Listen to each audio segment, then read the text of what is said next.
da haka wannan shine kawai maganar da zan iya yi, ba zan ja dogon bayani akan matsalar ba. Da haka wanda yake ganin abin da muke kai kuskure ne shikenan, kuma suke ganin cewa kare shi wancan din shine daidai, ba su iya fitowa sun faɗi kusakurai da abubuwan da ya kamata a gyara ba a harkar masana'antar, amma suke iya mana raddi da mun fito mun ce abin da aka yi bai dace ba.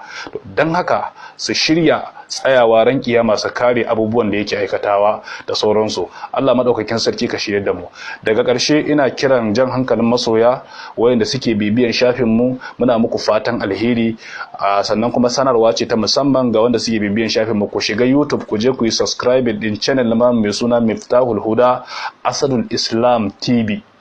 Asadul Islam TV, domin akwai shirin da zamu fara kwanan nan mai taken addinin katsiranka. Zamu raka kawo kissoshi wanda suke masu ma'ana da daukan darasa a cikin kissoshin a cikin YouTube.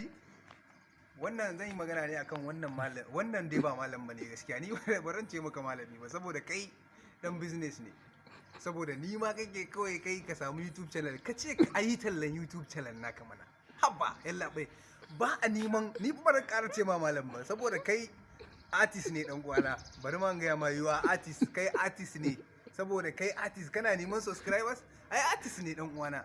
Zan yi magana akan wannan artist din, amma mai fakewa da yana zagin mutane ka daina, saboda an ga darajanka baka ji ba.